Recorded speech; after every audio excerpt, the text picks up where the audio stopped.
오늘은 이준석 대표가 당대표 된 지 한 달?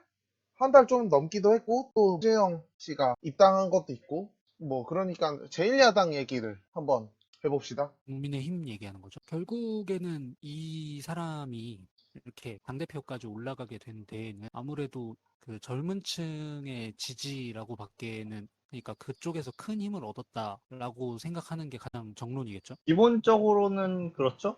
근, 근데 음, 그것만 볼 순 없는 게 이준석 지지의 핵심 표층이 20대보다 50대, 60대가 좀 더 있어요. 맞아. 조금 의외일 수 있겠지만 어, 예상보다 새로운 돌풍에 대해서 나이 드신 분들이 음, 긍정적으로 보고 있다는 면도 있을 거예요. 뭐 그러니까, 아니면 그러면 이긴다는 것 자체에서 긍정적일 수도 있고요. 음, 그러면은 이제 그 국민의힘 자체의 지지율이 어느 정도 상승하는 데는 젊은 층의 힘이 있고, 이준석 대표의 지지 기반에는 의외로 좀 그런 나이 드신 장년층 분들이 있다라고 생각을 하면은 되겠네요. 그러니까 나는 두 가지로 보는데, 그러니까 젊은 층이 이준석 대표의 지지를 보내는 것이 반문재인, 반민주당 정서가 좀 이렇게, 그 다음에 반 어떤 페미니즘적 정서가 기반이라면 생각보다 장년층의 지지가 높은 건 기존의 보수 정치인들에 대한 어떤 회의감? 그러니까 근데 그렇다고 해서 민주당한테는 못 주겠다 하는 그런. 그래서 야 이번에 젊은이한테 한번 맡겨보자. 그런 정서가 아닐까? 왜냐하면 그 사람들은 기성 정치를 바라본 지 뭐 음, 20살, 내, 생, 30살부터 봤다고 음, 하면은 한 20년 본 거니까. 내 생각에는 그것도 있는 것 같아. 그 옛날에 새누리당 시절에 그쪽 지지자하고 얘기를 했을 때 왜 그쪽을 찍어요? 그러니까 이기니까요라는 답이 나왔었어. 아, 중요하지. 그 여기 두 명 음, 같이 있었던 걸로 기억하는데 그래서 이기지 못한 그 보수층에 그러니까 그 전문적으로 들어가지 않아도 이기지 못하는 보수층에 대한 실망감 때문에 젊은 피를 원하는 거 아닐까 그런 식으로 생각이 되거든. 물론 여당으로 갈아타진 않고. 물론. 어, 아, 네. 그치. 근데 안 갈아타지. 지금까지의 이준석 대표 체제, 나는 개인적으로 이준석 대표 체제의 성공 실패 여부는 대선을 이길 수 있느냐로 보지만, 지금까지는 나는 뭐, 약간 좀, 솔직히 좀 너무하다 싶거든? 이준석 대표를 대하는 국민의힘 내부 사람들이. 생각보다 그 주목성이 없다고 생각이 되는 게 그 초반에 따릉이 타고 출근했던 거 기사도 나오고 막 이랬는데 그 당대표 되고 얼마 안 됐던 걸로 기억하는데 그렇게 사람이 막 기자들이 취재를 안 한다는 게 그만큼의 우리가 생각하고 막 여론조사에서 나오고 이러는 그런 결과값보다 관심도가 좀 떨어지지 않나 이런 생각을 하거든요. 저도 비슷한 생각을 갖고 있는 게, 근데 그거는 사실 이준석 대표만한 만의 이야기는 아니고, 한국 정치에서 사실 어떠한 이슈가 2주, 3주 이상 가는 이슈가 별로 없어서, 좀 약간 생각보다 오픈빨이 길게 안 가는 느낌은 있다. 그거는, 오픈빨이 확실히. 예, 오픈빨이 그래도 한 달, 두 달은 가졌으면 하는 마음도 있었는데, 개인적으로. 생각보다 보통 너무, 허니문 기간이라고 예, 해서 2달, 3달 정도는 쉽게 예. 가는데, 생각보다 음, 오픈빨이 조금 안 먹히는 느낌은 있고, 근데 아까도 말했지만 그 내부에서 너무 어린 대표라고 너무 좀 너무, 너무 갈구는 것 같아요. 음, 일단은 사람식과 뭐, 당대표 취급을 못 받고 있어. 난 그건 당대표 맞지. 취급을 못 받고 있는 것 같아. 이게 일단 첫 번째로, 이준석이 뭐 말을 할 때마다 비판을 항상 받아요. 항상 받아. 당 내부에서 말이죠. 외부에서 받는 것만이 아니라 내부에서도 받으니까 네, 너무 힘들어 보여. 내부에서. 그러니까 그러니까 저도 외부에서는 당연히 받을 수밖에 네, 없지. 저도 그 부분이 되게 특출나다, 뭐 약간 어, 유별나다라고 생각이 들기는 했어요. 그러니까 어, 이 사람이 그래도 꽤 굴렀잖아요. 아무리 젊다 해도. 10년 차예요. 그치, 네. 10년 전이가 차지. 쉽지 않아. 벌써? 그 10년이 정도면은 넘죠. 뭐 영선이라고 뭐 놀림이야 받아도 이제 단맛 쓴맛, 이제 뭐 단맛보다는 쓴맛을 위주로 보기는 했지만 그냥 쓴맛만 많이 먹었죠. 그러다 이번에 처음으로 약간 단맛을 맛본 어. 건데, 근데 그런 거 치고는 뭐랄까 그냥 완전 애송이 돼야 듯 하니까. 근데 이 지점은 약간 이준석에게도 문제가 있는 것 같아요. 이준석 당대표에게. 첫 음, 번째로 이준석이 가장 먼저 비판을 받았던 그 새로운 그 당대표로서 거의 새롭게 말하는 워딩 중에 그러니까 내가 생각하기에 가장 빠르게 나왔던 게 여가부 폐지거든요. 아, 여가부 폐지가 나오자마자 원내에는 원희숙 의원이 저격을 합니다.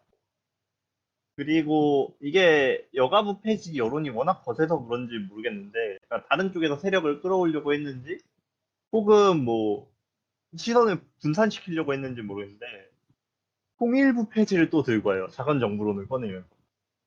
근데 이쪽에서 통일부 폐지를 하자마자 김재원 의원이 딴지를 걸었대. 그쵸. 그리고 그 다음에 홍영길 씨와 대표 간의 회담을 통해서 우리가 이게 재난지원금을 지급하는 방식으로 가자 이런 식으로 말을 하자마자 원내에서 또 반발이 일어납니다. 원희숙은 누구 마음대로 하냐. 당에서 합의를 안 하고 지르는 게 말이 되냐. 이런 식으로 아, 하고, 유니숙? 네, 윤희숙 씨가 계속 저격을 하는데, 근데 이걸 위해서도 원내대표의 권한이다라고 원내대표도 따로 수사리를 넣는 거예요. 이게 구조를 보면은 너무 공격을 받고 있지. 공격을 받고 있어. 너무 공격. 오케이, 그 오케이, 여기까지. 여가부 관련해서 생각이 드는 거는 되게 이거는 저는 사실 이 사람이 어떻게 생각하고를 떠나서 저는 다분히 정치적인 의도가 깔려 있다라는 생각이 먼저 들었거든요. 그러니까 아유, 그럼. 그 젊은 층의 지지율을 완벽하게 가져오는 약간의 나름의 비장의 한 수 음. 같은 느낌이 들었어요. 지지자들을 걸집하는 수는 맞죠. 맞지. 네. 그래서 그 젊은 층에 대해서 이게 넘어온 분위기를 약간 확고히 하고자 하는 한 수라는 생각은 들었거든요. 사실 그치. 그런 면이 좀 크다고 보지.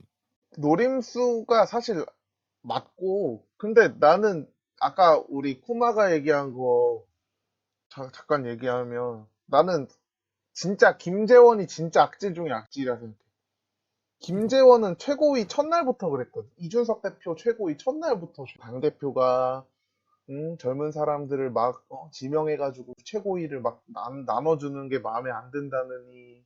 아니 무슨 이준석 대표 체제가 출범한 지 1년이 지난 것도 아니고 2년이 지난 것도 아닌데 한 달 지났는데 100번 양보해서 이번에 송영길이랑 가서 합의를 해온 거는 그래 당론과 달랐으니까 그렇다 쳐도 참 자기네 대표를 그렇게까지 첫날부터 이렇게 속된 말로 겐세이를 넣는 그 태도는 나는 진짜 좀 악질적인 태도가 아닌가.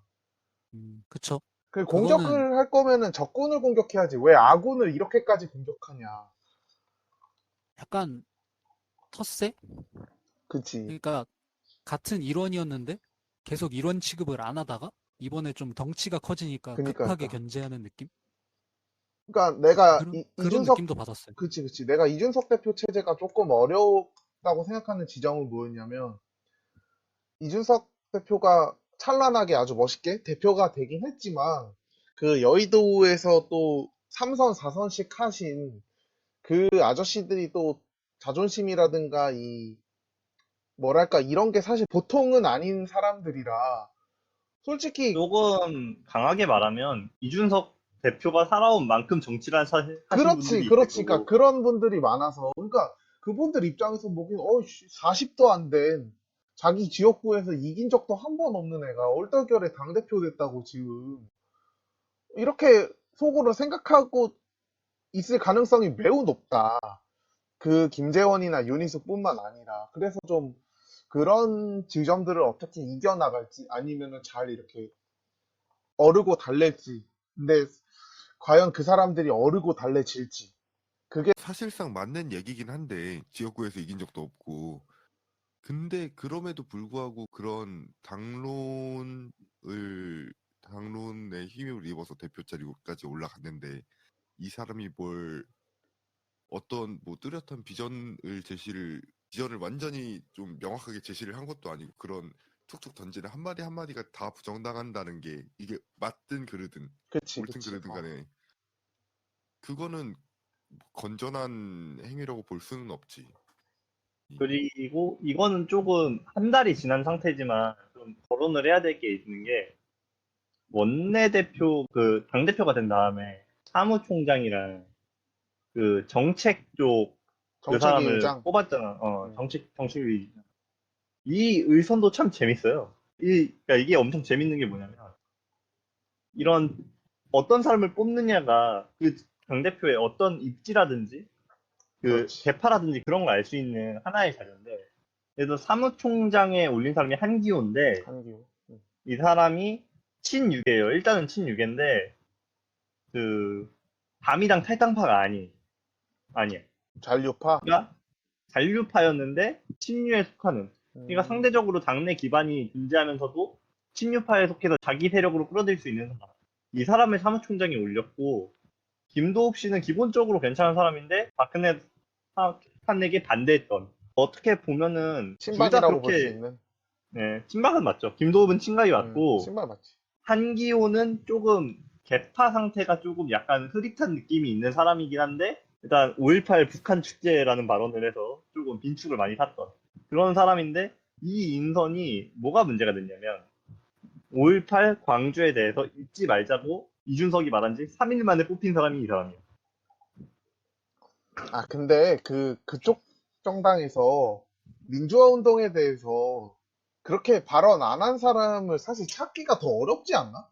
그거 하나하나 다 따지면 거기 인서 못 할걸? 문제는 5.18을 잊지 말자 이런 식으로 말하고 3일 만에 그런 사람을 뽑아버리면 어떻게 볼 것이냐. 당연히 부정적으로 볼 아, 수밖에 없지 않나. 비치는 거는 사실 조금, 그렇긴 하지.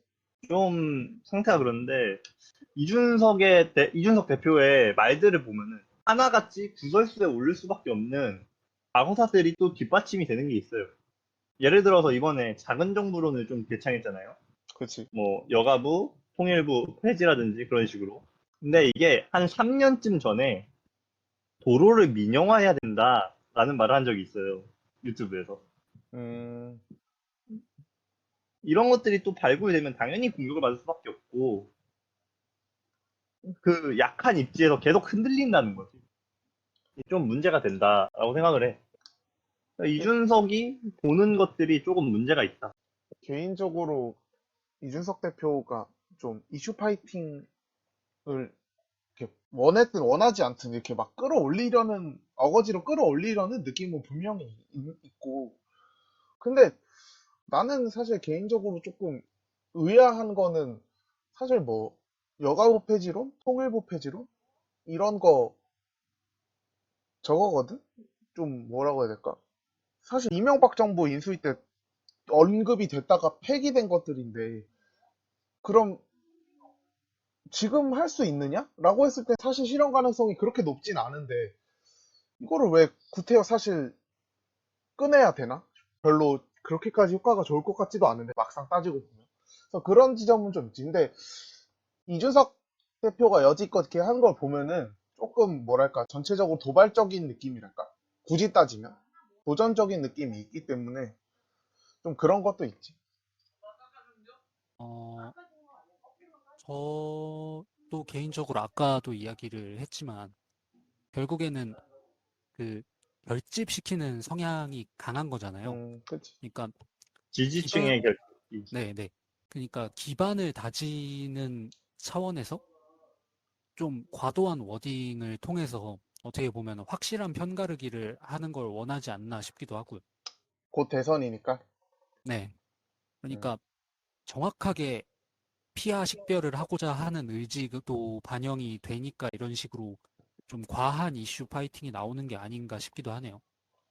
근데 내가 조금 염려되는 건, 뭐 사실 내 개인적인 성향은 어차피 제1야당 쪽은 아니니까. 그럼에도 불구하고 하나 염려되는 건 뭐냐면, 이게 이준석의 어떤 정책들에 대한 이런 자료들을 찾아보면, 좀 자기가 잘 모르는 분야에 대해서 좀 너무 뭐라고 해야 되나? 너무 강한 확신을 갖고 있달까? 그러니까 이 개념을 잘 모르는데 자기가 잘 안다고 지금 착각하고 있는 것 같은 것들이 종종 느껴질 때가 있고 좀 지금은 좀 대표되고 나서 자기가 지금 가지고 손에 쥐고 있는 뭐랄까 힘의 크기를 좀 체감을 했는지 모르겠는데 옛날에는 약간 속된 말로 조금 싸가지 없어 보이는 좀 버릇 없어 보이는 그런 느낌이 좀 있었는데 요즘은 또 당대표가 돼서 그런지 약간 그런 모습은 조금 줄어든 것 같은 근데 이게 어쨌든 정당의 대표면 정책에 대해서도 한마디 한마디 해야 될 때가 있는데 본인이 잘 역량이 없는 분야에 대해서 함부로 말하다가 그거 자체가 문제적인 소지가 될 가능성도 있어서 좀 그런 점이 약간 이준석 대표의 약점은 아닌가 하는 생각. 저도 항상 어, 그렇게 느껴왔던 건, 어, 킹 형님 먼저 말씀하시죠. 어, 오랜만에 아니, 말씀하시는데. 아, 방금 들은 거에 대해서 공감이 안 되는 게 있어가지고 옛날이나 지금이나 달라진 게 없다고 보이거든. 아, 오히려, 오히려. 어, 그러니까 음. 옛날에 하던 짓을 당대표가 돼서도 똑같이 하고 있다. 음, 이런 느낌이 계속 들거든요.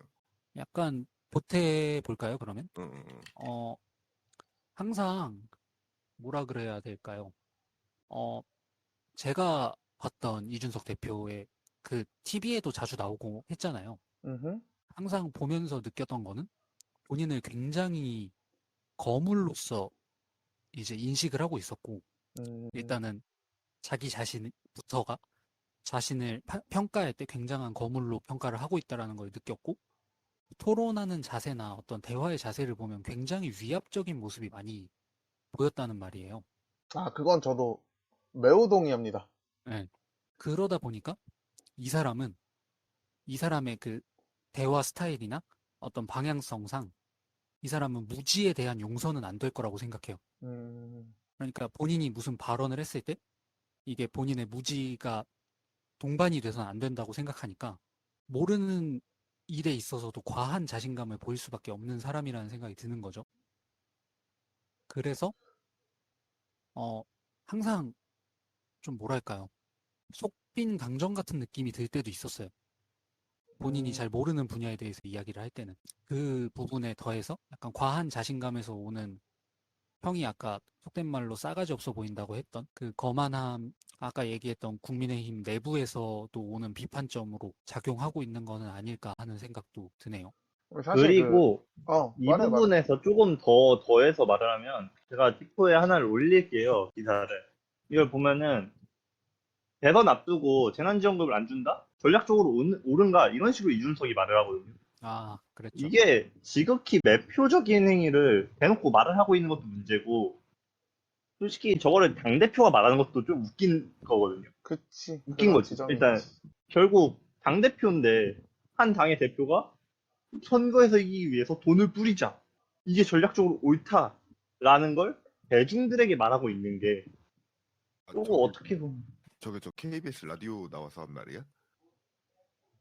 그, 이게 약간, 어, 예, 그러니까 어, 말한 게 어디서 나온 그거야? KBS 라디오. 그러니까 라디오에서 이 말을 했다고?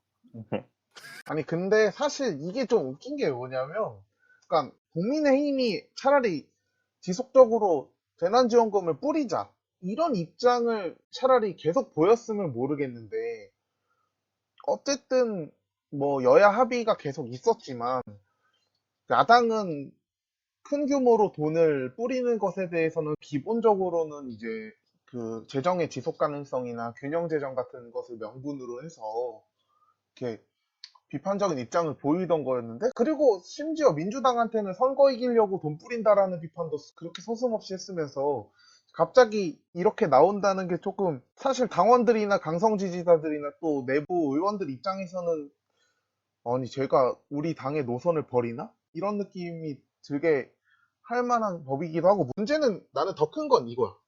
갑자기 말을 살짝 바꿨잖아.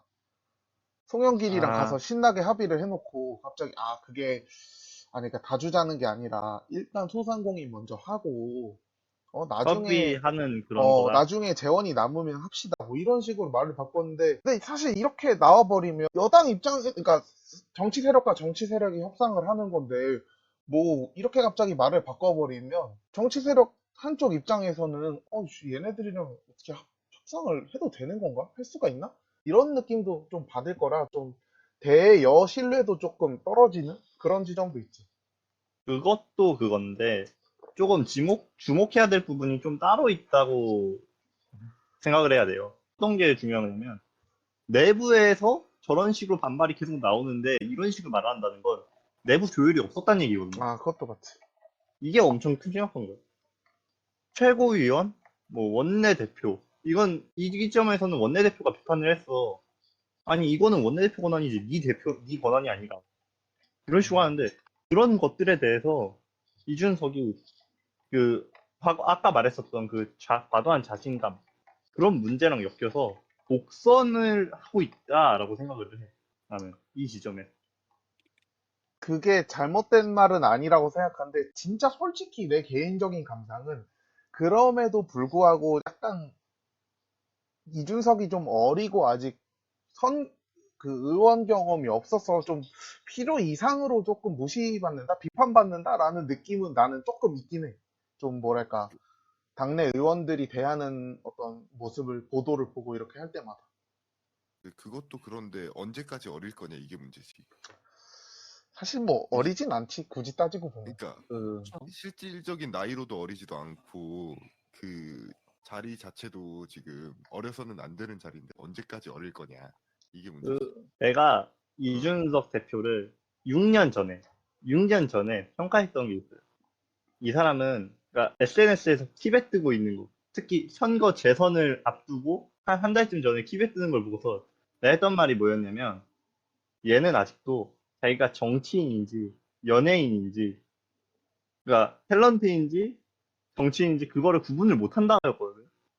근데 지금도 똑같아. 사실 저 말을 당대표가 할 게 아니라 본인이 맡길 수 있는 누군가에게 맡기는 게 훨씬 더 나았거든. 워딩을 조금 부드럽게 수정해서. 근데 저런 워딩을 본인이 직접 해야 될 정도로 입지가 안 좋다라고 해석할 수도 있고, 계속 대외적으로 이슈 파이팅을 하고 있는 것 자체가 내부의 기반이 약하다라고 해석할 수 있지 않느냐. 결국에는 저도 방금 쿠마 형님이 하신 말 듣고 떠오르는 게 그 말이 방금 하신 말이 정말 정확한 지적이라는 생각이 드는 게 결국에는 그 방송을 하며 얻은 인지도를 바탕으로 성장한 기억이 굉장히 강하게 남아있는 것 같은 느낌도 있네요. 그러다 보니까 결국 노출도가 높은 거는 과한 발언들이고 그 과한 발언들이 결국에는 뭔가 조금 더 좋은 결과를 가져다 주지 않을까? 라는 생각을 가지고 있는 게 아닌가 그런 생각이 듭니다. 약간 이준석 대표가 뭐랄까, 그래도 하버드 졸업했을 정도면 뭐 머리는 뛰어난 수재잖아? 그거는 뭐 부정할 수 어마어마하죠. 없지. 그걸 부정하면 어. 부정할 수 없죠. 절대 부정할 수 없죠. 근데 사실 정치의 어떤 현장이라는 거는 아무리 정말 머리가 좋고, 정말 수싸움을 잘하고, 정말 계산과 예측을 잘해도 어떤 돌발 사건과 어떤 뭐랄까, 이벤트가 발생할지 모르는 곳인데, 이렇게 자기가 독단적으로, 그러니까 실제로 독단적인지는 본인은 조금 억울한 지점도 있을 거라고 생각하긴 하는데, 어찌됐든. 그렇게 가다 보면 분명히 이게 사고가 생기거든. 계산에 넣지 못했던 상황이 발생하거나 아니면 수싸움에서 뭔가 어그러지는 상황이 발생하거나 하는데, 그런 지점에서 봤을 때 대선이 8개월이 안 남았지? 따지고 보면 8개월이 안 남은 이 시점에서 조금 당내의 소통이나 이런 거를 좀 늘려야 될 필요성은 있지 않나. 그런 생각? 저는 이 시점에서 하나 좀 궁금한 게 생겼는데 저희가 너무 지금 가열차게 비판하는 논지로만 이야기를 하고 있는 게 아닌가 해서 긍정적인 부분은 뭐가 있다고 혹시 생각하시나요? 저에게 발언권을 주십시오, 여러분. 오케이. 그 정치적으로 반대에 있는 진영에서 이준석이라는 사람을 싫어하는 경우가 많지. 물론 나도 그렇지. 그렇지만 내가 그 인물이 싫은 것과 별개로 그 인물이 세운 업적이라는 것은 그런대로 인정할 줄 알아야지 시각이 보다 정확해진다고 생각하는데, 분명히 이준석이라는 사람이 지역구에서 한 번도 이기지 못했던 것, 그리고 쿠마가 얘기했던 것처럼 솔직히 조금 연예인병 걸린 듯한 그런 느낌은 분명히 이 사람이 가진 어떤 큰 문제적인 지점인데, 그럼에도 불구하고 이 사람은 시대적인 어떤 생각을 어느 정도 읽어서 그것을 자신의 당내 표로 만드는 데 성공한 사람이고, 그런 지점에서 이 사람이 현실 정치에 한 10년, 지금 들어온 지 한 10년 됐는데, 비록 10년 지역구는 됐지. 영선이지만 당대표에 올랐다는 건, 그것도 아마 국내 정치 사상 최초 아닌가? 30대 30대는 최초. 제1야당의 대표가 됐다는 건 그 자체로 인정받아야 될 성과라는 것이고, 그리고 지금 이준석이 어떤 실시하고 있는, 예를 들면 대변인을 토론대회로 뽑는다던가 아니면은 공직자에게 어떤 시험을 보게 하겠다던가라는 게, 나는 그게 좀, 특히 공직자를 시험으로 이렇게 자격을 뭐 하겠다라는 건 조금 문제적인 지점이 있다고 생각하긴 하지만, 어찌됐든 분명히 기성 정치에는 없었던 새로운 발상인 건 맞거든. 적어도 시행되진 않았던 그런 지점에서 그 바람 자체를, 물론 오픈빨이 좀 꺼지긴 했지만 그 현상 자체를 폄하할 이유도 없고, 이준석이 당대표가 된 것 자체도 폄하할 이유가 전혀 없다. 그런 지점 하나 자체는 나는 1선까지는 아니더라도 0.75선까지는 분명히 인정해줘야 된다고 본다. 진짜로. 이건 진지하게. 일단은 이거에 덧붙여서 말하면 시주 읽기는 정말 타고난 게 맞지. 음. 시주 읽기. 정확히 흐름을 타는 거.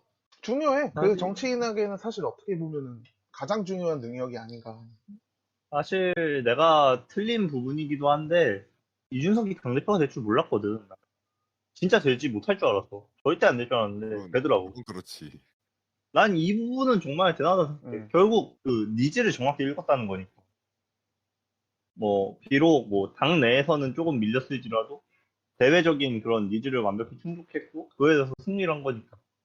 그 지점은 확실히 그런데 이게 조금 안타깝다고 느끼는 건 위치에 맞는 그 사람이 대통령은 정치라는 자리고 행정부의 수반이고 뭐 이런 식으로 돼 있지만 결국 역할이라는 게 정해져 있잖아. 그치. 그게 조금 안 맞는 것 같아 지금. 그러니까 저격수라든지 예를 들어서 지금 국정원장 하고 계시는 그분이 아, 박지원 전 아유, 의원님이 저격수로는 정말 대단한 사람이었고 아유, 그럼요. 저격수로는 뭐 더 이상 그 뭐야 언터처블이라고 불러도 될 정도로 대단한 사람이었는데 지금 정치권에 그분만한 분이 없지. 원 내에서 지도부를 잡으면 그때마다 당을 나락으로 보내버리는 재능이 계셨어. 그러니까 이 지점이 조금 뭐라 해야 지 아직 그 깜냥이 안 된다? 이런 느낌이 좀 있어. 개인적으로 이 부분에 대해서는 조금 모범 케이스라고 볼 수 있는 게 이재명 지사인데, 이재명 지사는 성남시장일 때 엄청 촌박하게 이슈 파이팅을 했거든. 천박도 좀 고평가다. 좀 많이 쳐줬지. 해경궁 김씨부터 해가지고 뭐 별의별 그 이슈들이 있었는데, 경기도 지사가 된 다음에 엄청 얌전해졌어. 맞아. 그러니까 이게 자리에 따라서 그 무게감이 있는 그런 걸 정확히 인지하고 계시는 건데, 이재명 지사가. 이 부분이 조금 모자르지 않나, 아직. 근데 어떻게 보면 그 차이점, 무게감에 비해서 그 가벼움 자체가 긍정적으로 적용할 수도 있어. 맞아. 예를 들어서 이 부분에서 참고해야 될 게 영국 정치인 지금 영국 총리가 이미지가 엄청 그 뭐지 서민적이고 약간 바가지 머리 쓰고 정치인 총리에 어울리는 사람은 아닌데 호감이거든. 무척 호감이거든. 그 사람들 그 서민 계층에서 엄청나게 좀 긍정적인 평가를 받고 있고 그런 걸 노리고 있는 게 아닌가 싶기도 해.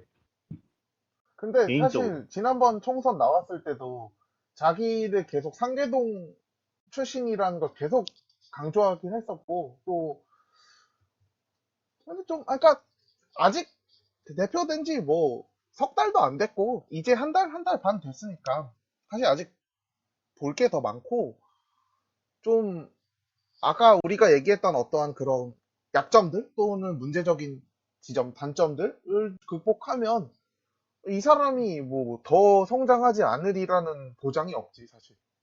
그렇지. 음, 근데 그 다른 걸 다 떠나서 그 당 내부에서 어떻게 조율을 하고 그거를 인정을 받아내느냐, 그 사람들을 끌고 갈 수 있게 만드느냐, 그게 관건인 것 같아요. 근데 나는 그건 있어. 이준석이 당선되고 나서 누가 이렇게 비교를 했거든. 그러니까 이준석이 당대표가 되고 송영길이 당대표가 먼저 됐지, 송영길이. 응. 그러니까 근데 이제 게 조금 더 많죠. 그러니까 이렇게 평가를 하더라고. 민주당은 조국의 강을 건너지 못했고 이준석은 그러니까 이제 국민의힘은 이준석의 당선을 통해서 탄핵의 강을 건넜다라고 하는데 솔직히 그거는 진짜 그런가? 음, 싶은 마음은 있어. 그러니까 뭐냐면 민주당이 조국의 강을 건너지 못했다는 거는 나는 동의해. 근데 국민의힘이 탄핵의 강을 건넜나? 글쎄 나는 왜냐면 당장 다시 대선 전국되면은 지금 또, 또 그러고 있잖아. 우리 교환이 형님이 나오셔가 출마하신다고 하는데 그러면 사실 친박의 어떤 지지를 받지 못하면 지금 당내 경선은 친박만으로는 이길 수 없지만 친박의 지지를 얻지 못하면 당내 경선이 어려운 것은 사실이거든. 그 해당 후보들한테. 그러면 다시 그 경선 과정에서 한마디 안 하겠어? 박근혜 대통령 탄핵에 대해서 어떻게 생각하십니까? 이 말 한마디가 안 나오겠어? 무조건 나오죠. 무조건 나오지. 그래서 좀, 그리고 하필 그 며칠 전에 기사 보니까 김진태가 은근슬쩍 같이 다니는 것 같던데. 아, 아니, 그오빠 근데 김진태가 같이 다니는데 탄핵의 강을 건넜다?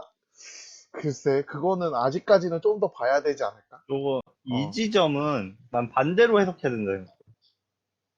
그러니까 반대로. 아, 조국은, 건넜으니까 같이 다니는 거다? 아니, 그게 아니라, 어. 되려 민주당은 조국을 건넜어. 아, 건넜다? 송영길이 당선. 왜 그러냐면, 조국은 결국 친문이잖아. 그치? 송영길은 친문이 아니야. 그치, 비문이지. 비문에 의해서 선출된 대표야. 되려 내 당내에 있는 친문이 세력적으로 정치적 실책이나 뭐 이거 조국 사태, 뭐 부동산, 윤미향 이런 걸 거쳐서 되려 친문을 누르고 당대표가 됐다는 걸 주목해야 된다. 이 그것도 지점. 맞아. 되려 조국의 강을 건넌 게, 그러니까 물론 그건 있어. 조국의 강은 건넜지만 586의 강은 건너지 못해. 아, 그건 못 건너, 그거는. 건널 수 있는 강이 아니야, 그거는. 그 강이 아닌데요. 그건 그게? 바다야, 바다. 콘크리트 약간 종교적인. 코로나죠, 코로나. 약간 그런 것 같은데, 일단 조국의 강은 난 개인적으로 좀 건넌 게 맞다고 생각하고, 되려 조금 이 지점에서 고민이라는 게, 국힘은 건넜나? 안 건넜나를 따지면, 엄밀히 따지면 지금 묶여있어. 그치. 이미 날개가 어, 지금 퍼덕이고 그게 있는데, 맞지. 새가 날개를 퍼덕이고 있는데, 올가미에 걸려가지고 지금, 다리가 묶여있는 느낌이지. 약간 그 느낌이 좀 크다라고 할 수밖에 없어. 나는 그러니까 저는 개인적으로 결국에는 어느 누가 좀 더 미련을 빠르게 털어내느냐가 관건이라고 생각해요. 그러니까 저는 그 두 분 의견에 정확히 좀 중간 지점이라고 해야 될까요? 아직 어느 쪽 하나도 털어내려는 시도는 했는데 후련하게 털어내진 못했다고 생각을 하거든요. 그치. 맞아. 그래서 그렇지. 이거를 누가 먼저 과감하게 쳐내면서 무빙을 가져가느냐가 꽤 중요한 관건이 되지 않을까.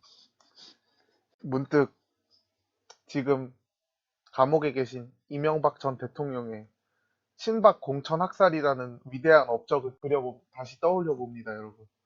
사실 지금 그의 그 시도는 이 미래를 짐작하고 그것을 막으려고 했었던 것이 아닐까. 근데 오히려 그런 그 부분들이 다시 그 입으로 나오면은 그게 재점화되면서 오히려 그런 얘기를 꺼내는 것 자체가 더 묶여 있다는 인식을 줄 것 같아, 내 생각에는. 근데 그 말이 안 나올 수가 없어, 사실 경선 과정에서. 내가 예를 들면은 내가 윤석열 후보가 왜 저당에 안 들어갈까? 라고 생각하면은 솔직히 황교안이 이 말 한마디 할 것 같았거든, 당내 경선하면. 아니, 근데 그대는 우리 당의 정직 대통령 두 분을 감옥 보내는데 1등 공신이 아니십니까? 한마디 하면은 또 아닌 건 아니잖아. 그치. 완전히 맞는 말은 또 아닐지 몰라도 또 아닌 건 아니잖아. 그건 맞죠. 여기서 이제 그걸 부정했다가는 중도가 다 날라가고. 그니까, 저는 아닌데요? 라고 하기에도 좀 그렇고, 맞는데요? 하기에도 좀 그렇고 해서, 그래서 안 들어가고 있는 건 아닌가. 라는, 일단은 어. 그것도 그건데, 개인적으로는 또 윤석열에 대한 비판은 이쪽이 좀 더 센 것 같아. 개인 콘텐츠가 없어. 그거는 아마추어잖아, 아직. 아니, 아마추어도 어쩔 수가 없어. 공격은 받아야 돼. 어허, 아마추어니까. 아니, 대선 잠룡인데 아마추어면 안 되죠. 아니, 그니까, 그거지. 그니까 약간 입문은 한 건 맞아. 그니까 아직 뭐라고 해야지? 약간, 데뷔는 했는데, 아직 히트한 타이틀곡이 없다고 해야 되나? 유튜브도 저거 나왔는데 컨텐츠 없으면 사람들이 안 아직 봐요. 구독자 20만이 안 된 느낌이랄까? 실버 버튼도 못 받았어. 그렇지, 그렇지. 약간. 그래도 우리가 어. 좀, 네임드 유튜버라고 하면은, 구독자 한 나 20만 정도 굳이 돼서. 말하면 되려 이쪽은 구독자는 지금 실버 버튼이 아니라 골드 버튼 향해 가고 있는데 그치, 그치. 언제든지 다른 데로 옮겨갈 수 음. 있게 뭐 특출난 게 없는. 그러니까 약간 사이버 레카다. 아니, 사이버 레카는 뭔가 있어. 툴이 있어. 사이버 레카는 툴이 있어. 그런 컨텐츠 자체가 있는데 어. 그것보다 그런 거. 딱 그 시점 백종원이 채널만 팠는데 막 골드까지 쫙쫙 올랐잖아. 그런 거. 넘사벽이지. 컨텐츠가 없는데 이름값을 일단 구독은 많이 눌러놓은 거야. 근데 이제 막 중요한 부분이 여기지. 여기서 이제 진짜 그 백종원처럼 먹을 거 음식 사진 같은 거 영상 같은 거 확확 올려가지고 올라가냐 혹은 그냥 거기서 끝나냐. 근데 나는 거기서 끝날 것 같은 느낌이 지워지지 않는다. 거기서 윤석열? 끝나면 이제 구독자 다 떨어지는 거지. 윤석열이? 그지? 응. 그건 근데 나도 그래서 안 들어가는 것도 있는 것 같아.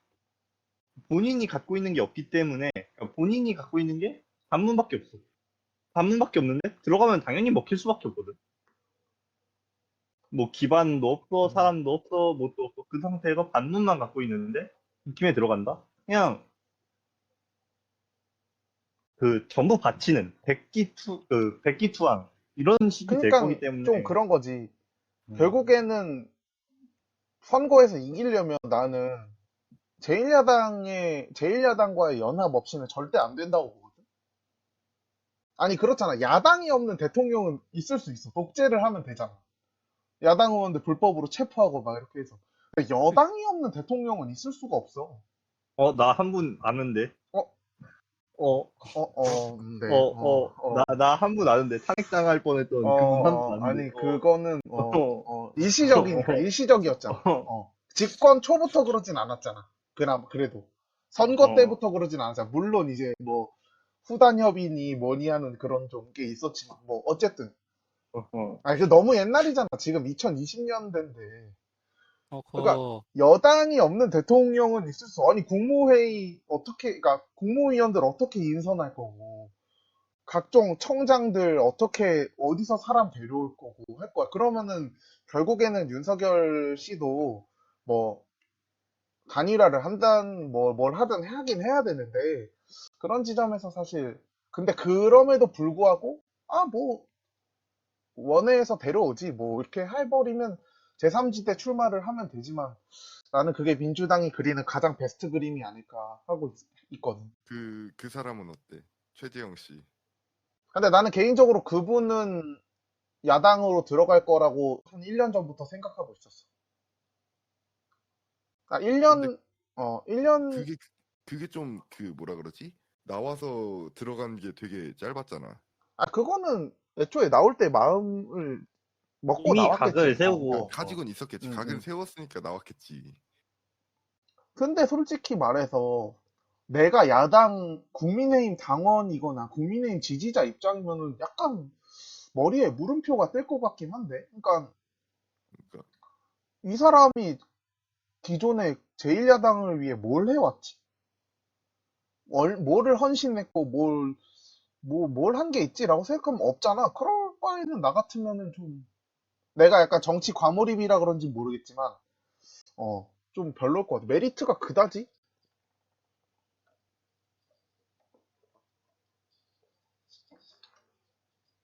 왜 아무도 말이 없으니까 여러분? 약간 그런 거 같아. 약간 그런 거 같아.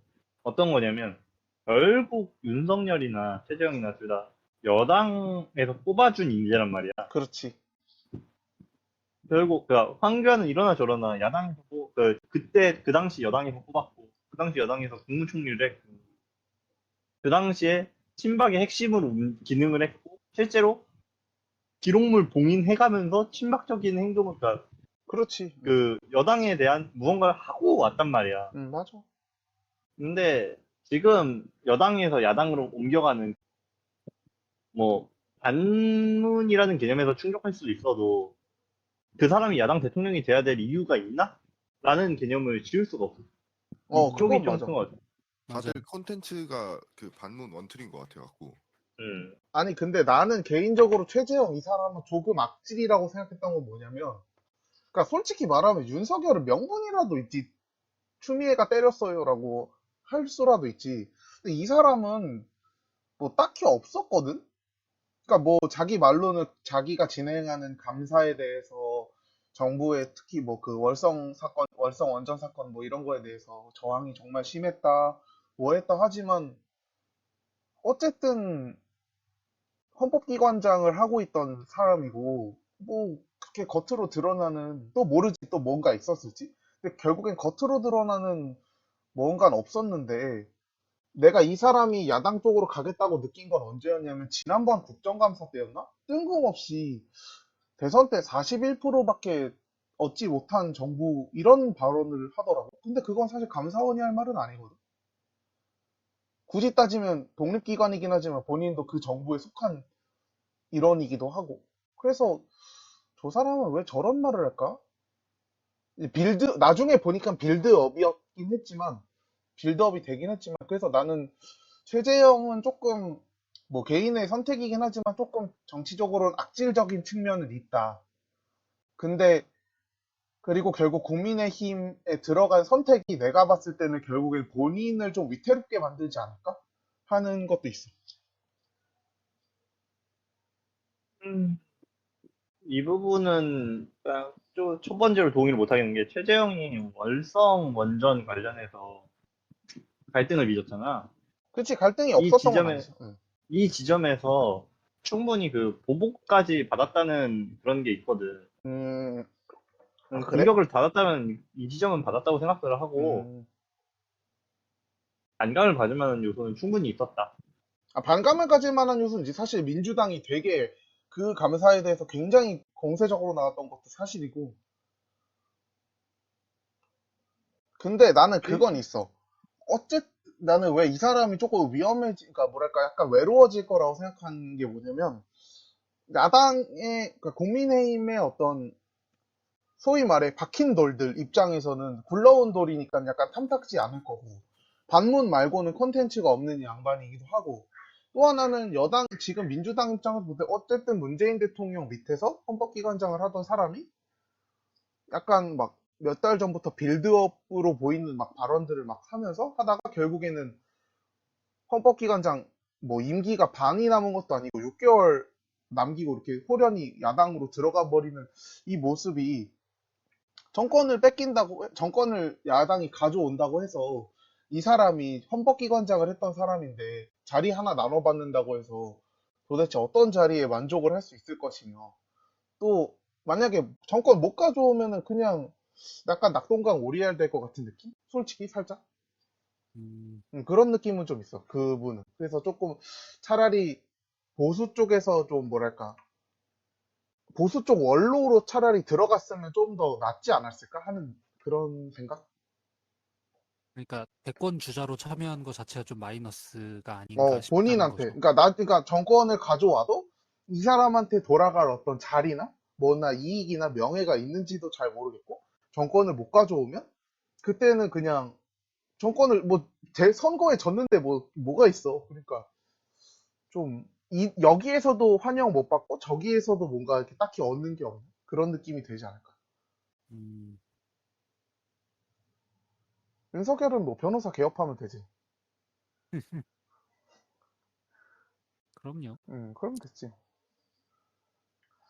어떻게, 일단은 응, 일단은 여기 이것까지는 잠시 조금 멈추고 응, 최재형이나 그런 사람들에 대해서 야당이 일단은 또 야당이 평가할 때 당대표도 중요하고 대선 주자도 중요하지만 당 내 상황도 조금 봐야 될 필요가 있는 것 같은데 맞지, 맞지.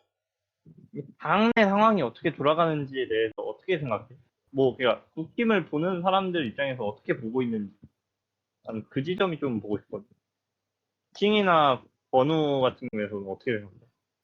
아예 관심 없는 킹부터 한번 말해. 어, 어, 그냥 좀 최재형 씨랑 이준석 씨랑 비슷한 느낌? 둘 다 뭔가 있기는 있고 뭘 하겠다고는 하는데 그 안에서부터 인정 못 받는 느낌? 음, 어. 건우는? 실속이 없다? 아니 뭐 실속이 있을 수도 있고 없을 수도 있지. 근데 실속이 아니라 입지가 없다? 그러니까 뭐가 아, 이거다 하는 느낌은 어. 없다? 그거는 그러니까 실질적으로 할 수 있는 게 없는 거지. 조금 난처한 상황이긴 하지. 무슨 비전을 가지고 있던 간에. 그거는 어떤? 저도 기본적으로는 비슷한 감상을 가지는 것 같아요. 저는 계속 얘기하는 게 결국에는 정치를 하나의 전쟁이라고 봤을 때 음흠. 항장이 가질 수 있는 역할이 얼마나 크냐라고 멋있는 생각을, 표현입니다. 생각을 해보면 저는 그 부분에 있어서 당장 다음 대선에서 그 사람들이 얼마나 강한 신뢰도를 그들의 지지층에게 줄 수 있느냐라고 생각을 해봤을 때 저는 전혀 아니라고 생각을 해요. 음, 그러니까 지금의 어떤 메타라고 할까요? 제가 뭐 어휘력이 없어서. 그러니까 약간 어떻게 보면 이것도 하나의 흐름이잖아요. 반문이라는 그치, 그치, 정서고. 그치, 그치. 근데 이제 그거에 편승을 해서 등장한 사람들이 만약에 그것이 별다른 의미를 가지지 못했을 때 얼만큼의 위력을 가지고 등장을 할 것이냐라고 봤을 때 저는 비관적이라는 이야기죠. 그러니까 딱 이 정도인 것 같아요. 주요 핵심 지지층에게 매력적이기 어려울 것 같다? 네. 음, 당장에 이 반문 정서가 조금이라도 들어가는 날에는 이 사람들은 뭘 할 수가 있는 거죠? 그렇지. 맞아. 네. 그냥 어떠한 신뢰감도 없이 그저 그 회색 분자 같아질 것 같아요. 음, 이쪽도 아니고 저쪽도 아닌. 음. 이거는 그냥 제 개인적인 감상입니다. 나는 네, 저는 이 정도네요. 쿠마 의견이 좀 궁금해. 어떻게 보는지. 지금 너무 몰려 있어. 그러니까 개파가 지금 난 정확히 모르지만 지금 흐름 자체가 내부에서 서로 견제하고 싸우고 있는 상황이잖아. 친박이랑 결국 이준석이는 친유니까 이 둘의 그치? 세력이 일단은 갈등 중인데 내부에서 지금 결국 이준석은 처음 이제 돌풍을 타고 당대표가 되는 입장이고 당내는 초선이 50명이 넘게 있기 때문에 지금 서로 눈치 보고 있는 상태인 것 같거든 나는. 음, 근데 이게 입지가 점점 줄어들고 있다. 더 어느 쪽이? 이준석이 일방적. 이준석 쪽이? 그러니까 아까도 말했지만 내부에서 기반이 너무 떨어지니까 외부에서 뭔가 하려 하는 그치? 그런 경향성을 보이고 있다. 음. 난 이렇게 생각해 지금. 그러니까 나도 사실 좀 비슷한 입장인데, 그러니까 결국에는 정당에, 그러니까 중요하게 생각해야 되는 건, 일단 핵심 지지층을 무시할 수는 없거든, 절대. 때로는 핵심 지지층을 배반할 어떤 결정도 내려야 될 때가 있긴 한데, 당장 당비내주고, 지역에 참여해주고, 어? 시의원 투표해주고, 이런 사람들을 절대 무시할 수 없다는 점에서, 나는, 뭐, 서울은 사실 이번에 오세훈이 이기면서 나는 민주당의 조직이 많이 깨졌다고 생각하긴 하지만, 그럼에도 불구하고 아직 다른 지자체를 민주당이 많이 갖고 있기 때문에 그 점도 무시할 수 없고, 네, 그래서 또 그렇기 때문에 이 친박 대구나 이 경북을 중심으로 한 좀 뭐랄까 골수 골수 지지자들의 음. 선택을 받아야 어떤 후보든 기본적으로 당내 경선을 이길 수가 있고, 거기에다 뭐 20대 남성이든 반문표든 뭐 반문 중간층이든 뭐든 이렇게 얹어야지 가능하지 않을까 싶은 마음이 있고, 어, 근데 나는 그런 거는 다 이제 정확히 수를 세볼 수가 없으니까. 그렇다 쳐도, 그래도 나는 장기적으로 봤을 때 국민의힘이라는 하나의 정당이 나는 있어야 된다고 보거든. 우리나라 정치에. 내가 싫어하는 것과 별개로. 음, 근데 그러려면 이 정당이 조금 더 나은 정당이 되고 조금 더 뭐랄까 유능한 정당이 되려면 나는 솔직히 말하면 이번 대선을 이길 생각을 하지 말고 내부에 있는 친박부터 쓸어낼 생각을 하는 게 맞지 않나. 음, 그러니까 솔직히 그래. 나는 지금 집권 5년차 문재인 대통령 지지율 상당히 높은 편인데 그런 지점에서 이번 대선이 절대 야당에게 쉽지 않을 거라고 보고 그래서 그러면 차라리 그냥 내부 청소를 하는 시간을 가져보자. 근데 뭐 딜레마는 이거지. 지면은 없어. 아, 그치. 맞아, 또. 지면은 없어. 정치는 근데 사실상 또, 그러기 상태가 된다고 봐야 되지 않을까요? 지면 돌아갈 흔하지. 곳이 없어 보이는데. 그, 그것도 그건데 딜레마야, 맞아.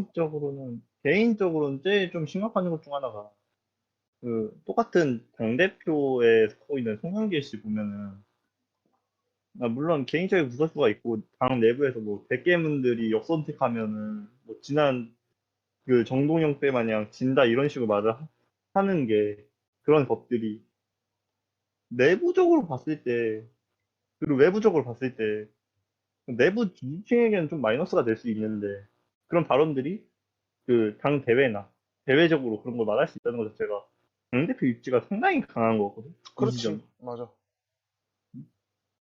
결국 이런 것들은 힘이 없으면 그대로 밀려나가는 음, 발언들이잖아.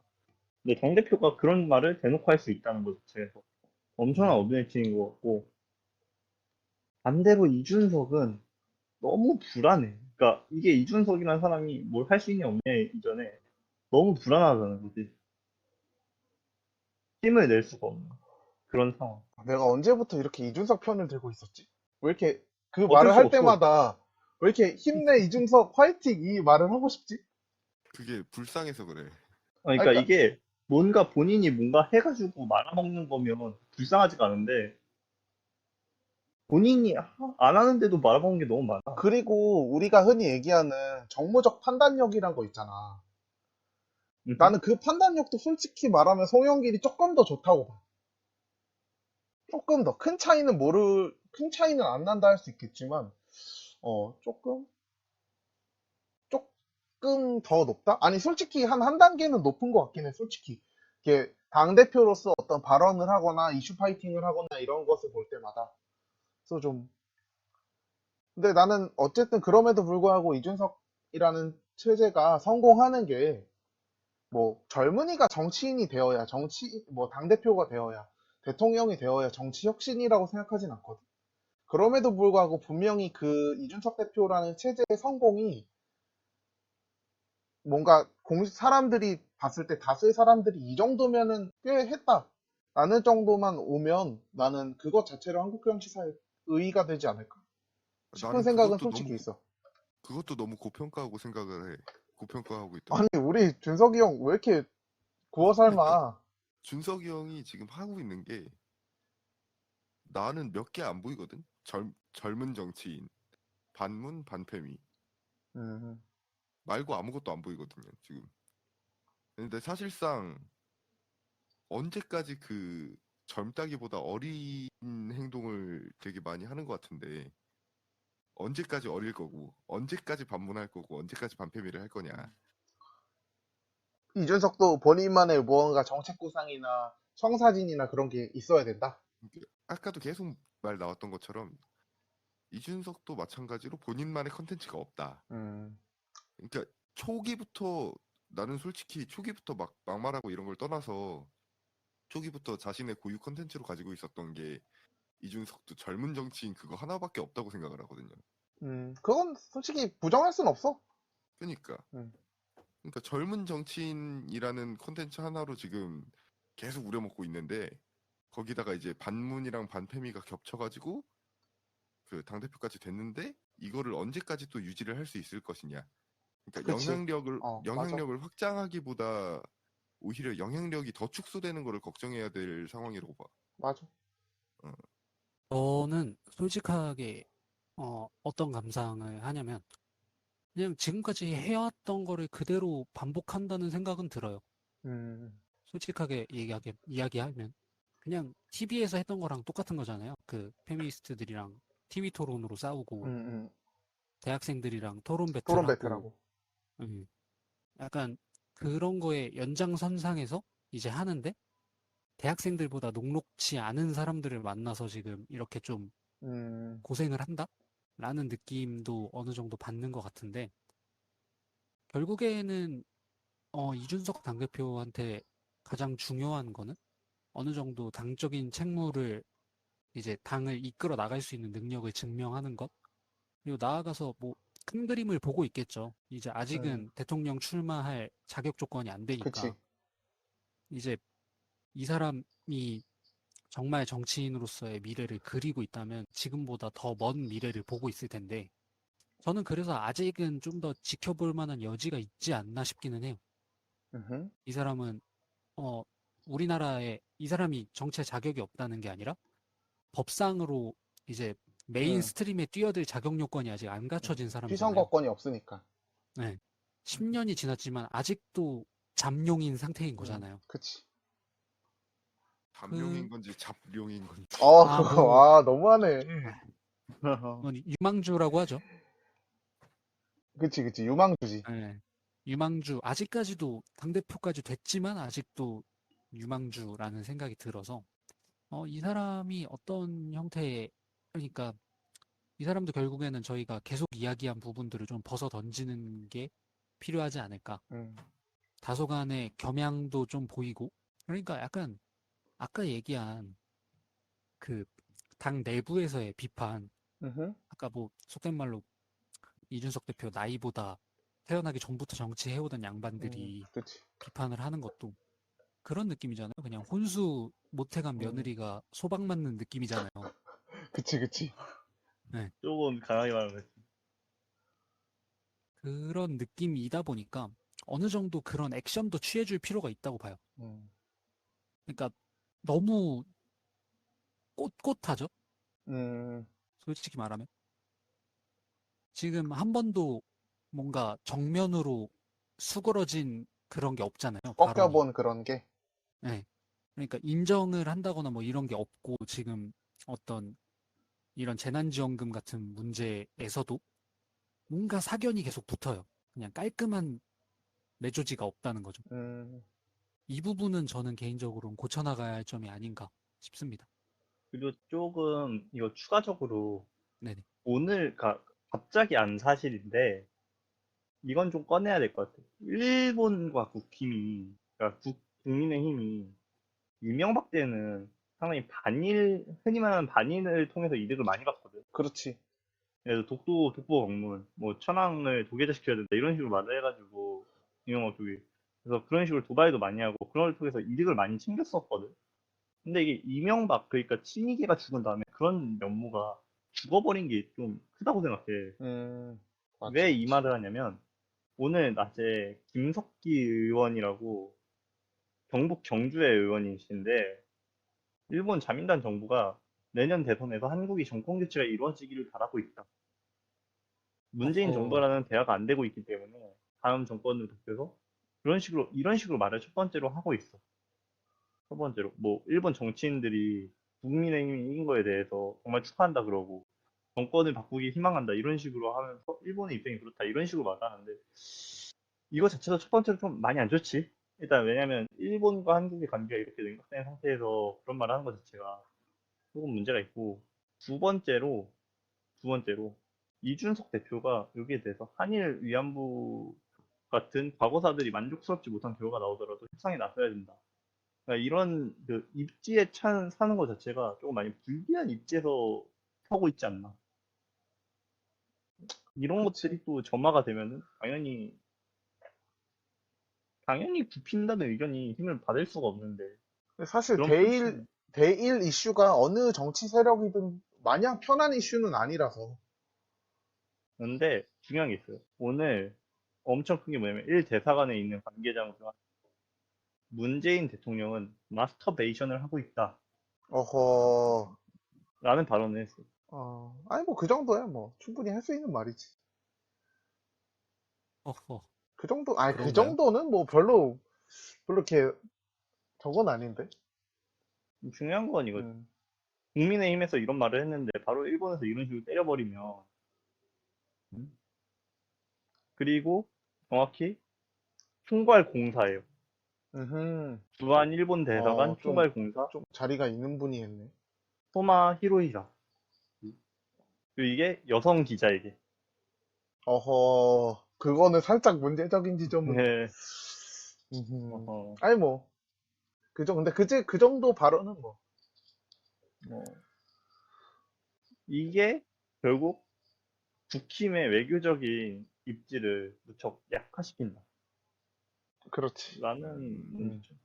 결과적으로 봤을 때 이게 좀 쉽게 봐야 되는데, 예를 들어서 얼마 전에 또 이준석 당대표가 중국 인증서가 나온 적이 있어요. 음, 중국에서 막 터디 셀럽이지 당대표가 아니다 이런 식으로. 음, 왜냐면 홍콩 지지한 것 때문에. 음, 사실 뭐 여기까지는 괜찮다고 보는데 홍콩 지지를 하는 이유가 뭘까요? 우리가 민주사회에 있어서 홍콩 사태에 대해서 민주화 사태에 대해서 시위에 대해서 지지를 보내는 이유가 그 민주주의 국가의 시민으로서 독재를 부정하는 거잖아요. 그치. 근데 정작 존경하는 인물은 박정희. 아까 내가 그 얘기를 일부러 사실 안 했는데, 그러니까 그러니까 나는 근데 그 말이 너무 이해가 그러니까 돼, 이게 사실. 이게 왜 그러니까 뭐 왜 그러는 거냐면 사실 나는 사실 이 부분에 대해서 이준석이 너무 모순된다. 앞뒤가 안 엮이고 이 부분이 너무 강하게 들어서. 근데 나는 사실 그 부분이 너무 이해가 잘 돼. 그러니까 그 생각에 동의하진 않는데, 왜냐면 내 주변에 이준석처럼 말을 하는 보수 진영 지지자분들이 너무 많아. 근데 그분들이랑 대화를 해보면 어떤 맥락에서 그렇게 생각하는지는 이해가 돼. 그런데 예를 이제, 들면요. 그러니까 예를 들면 이런 거야. 그러니까 자유주의를 강조하는 입장에서 사실 박정희라는 인물은 옹호할 수 있는 인물은 아니거든? 그렇잖아. 뭐, 국내 정치를 다뤘던 방식이나 경제 개발하는 방식, 사실 5개년 계획이라는 건 스탈린의 방식이었잖아. 그러니까 본인이 작은 정부론을 얘기하면서 언급할 만한 인물로 박정희는 적절한 인물은 아니야, 사실. 그렇잖아. 근데 그렇지. 그런 모순점이 있는데 이분들의 정서에는 뭐가 있냐면 그 사람 덕에 경제 발전을 했고 자유대안의 기초가 세워졌으니까 그 사람은 뭐 유신을 했다는 어떤 오점은 있을지 몰라도 분명히 어떤 뭐랄까 일종의 조금 칭송을 해주자면 구국의 영웅인 지점은 있는 거고 또 하나는 반공을 확실히 했다? 그런 게 이미지가 진짜 커서 근데 사실 반공은 자유주의 진영만 한 건 아니거든. 히틀러도 반공했거든 따지고 보면.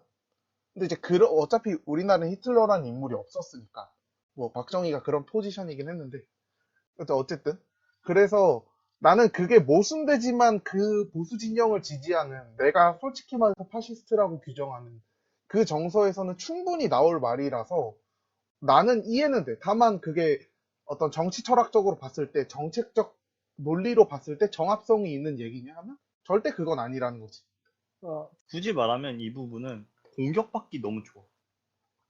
그건 그치. 맞아. 그건 맞아. 그러니까 이게 약간 그 이준석 당대표의 말들, 행동 그런 것들이 그러니까 개인적인 공통점이 뭐냐면 공격받기가 너무 좋아. 응, 맞아.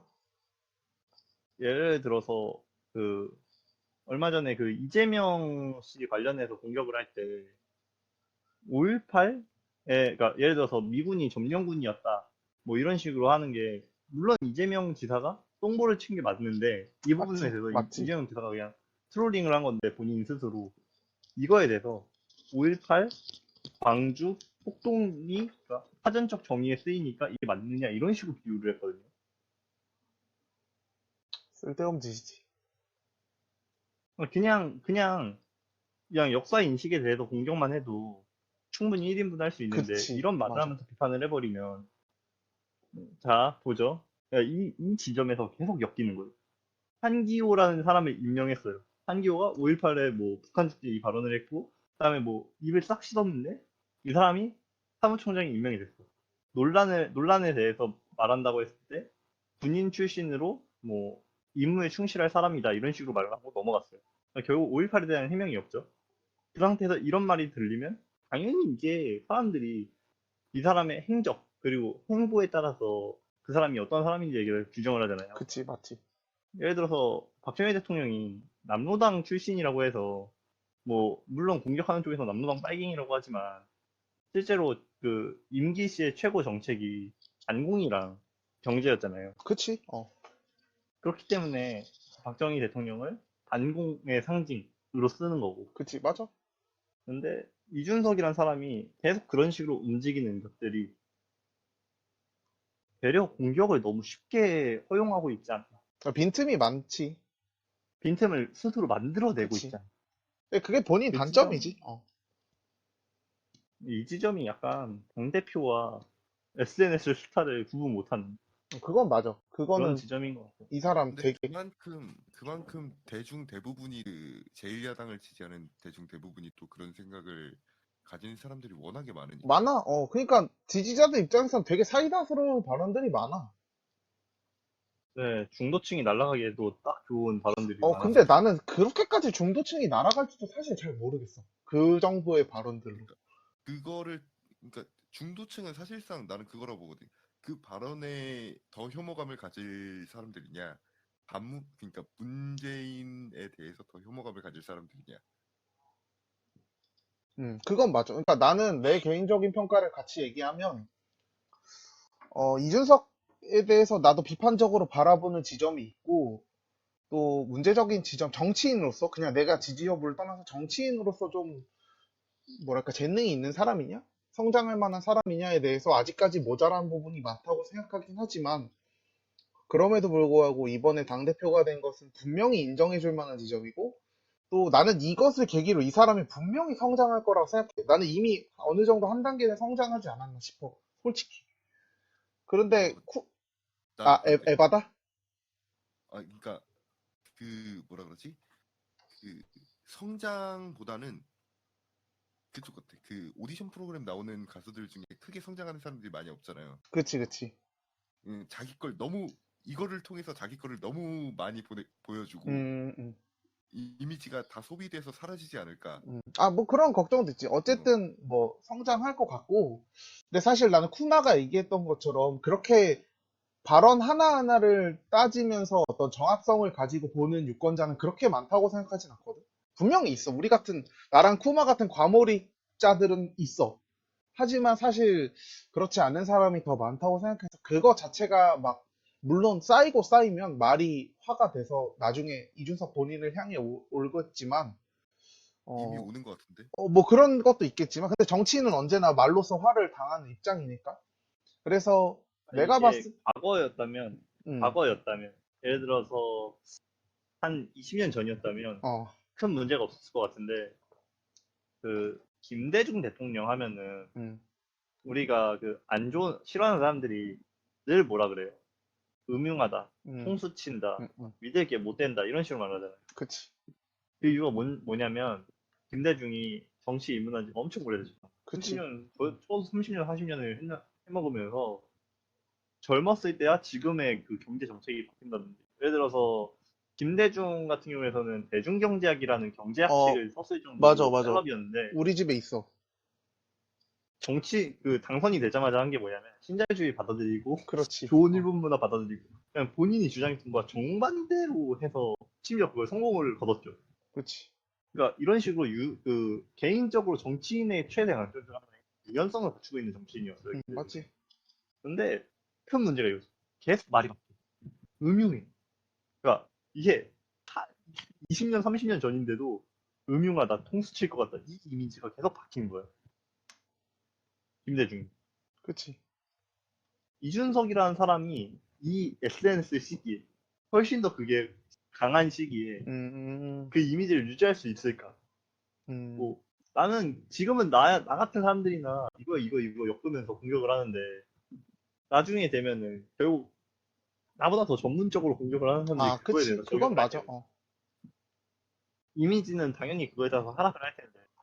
아, 근데, 이, 그, 이준석이 내가 봤을 때, 그거에서 이준석은 자기 고집을 안 꺾어서 문제였으면 문제지. 막, 말을 막 바꿔서 사고 칠 타입은 아닐 것 같은데.